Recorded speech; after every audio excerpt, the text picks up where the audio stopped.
welcome back. It's been a little while since I've made a video. We're down here at Hopetoun Falls. Just had some really nice light with the fog and the rain at the top of the waterfall at the car park. It's disappeared now. We've still got a bit of fog and the rain still here, so hopefully when we get to the bottom and set up and find a composition, that light will come back and we'll get some light rays and that sort of thing.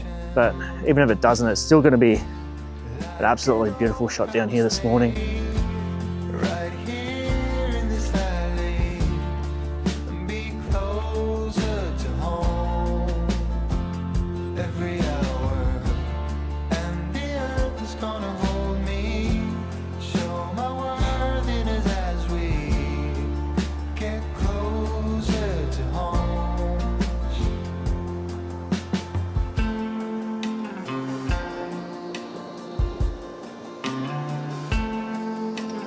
Okay, so I've found myself a composition now. I'll see if I can talk you through it on the back of the camera. There's some light coming in and out at the top of the waterfall there. There's a little bit of mist around, so it's really, really cool. I've gone for a wide angle shot.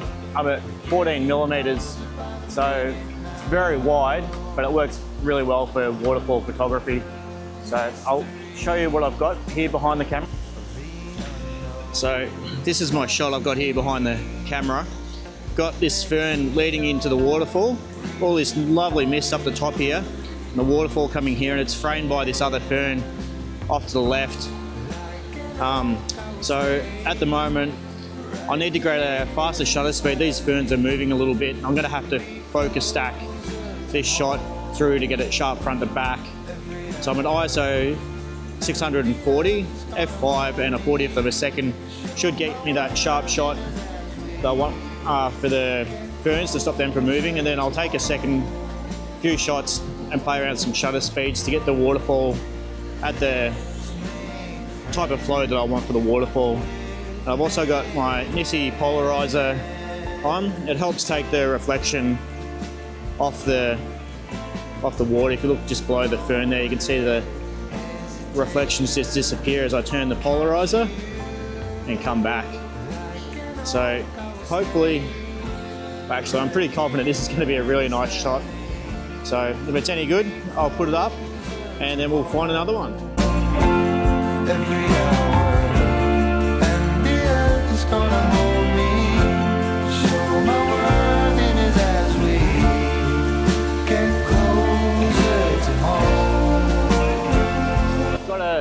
So I've got another shot set up here, bit precarious with the tripod legs, sort of all sorts of different ways, trying to get the balance for the shot for the tripod.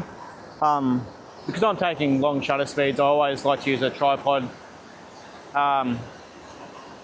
If it wasn't quite as long as like half a second, you'd probably get away with it, but I just don't like to risk it.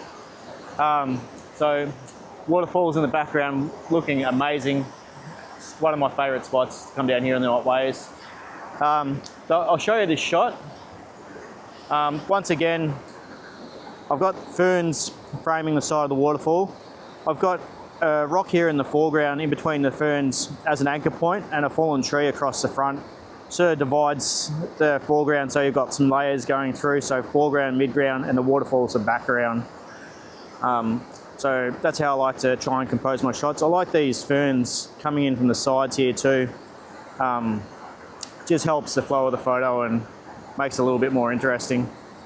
And I've also got this polarizer from Nissi, and you can see that rock changing color there as I spin it. It takes that glare off all the greens and all the wet stuff, but I don't mind a little bit of light on the top of some of these rocks, so I'll keep a little bit there instead of taking it all away.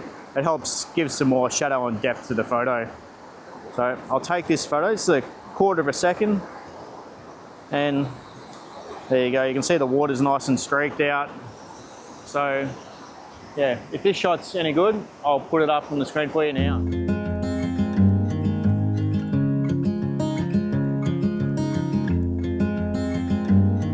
Okay, so no doubt through this shoot today, you've heard me mention the circular polarizer.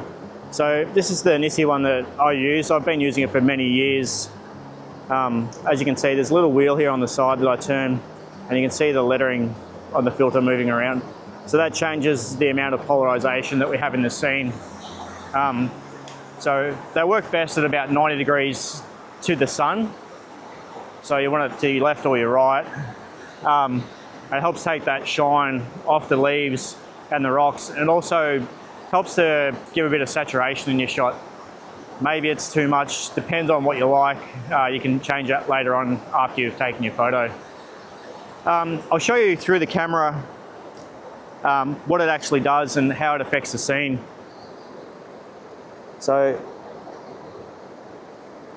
we're just looking through my Nikon ZF, and I'm just turning the polarizer, and you can see what it's doing to the foliage and the reflections in the scene and how it's changing it.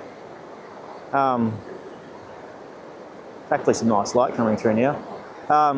So yeah, it can help to put the main focus on your subject rather than having to try and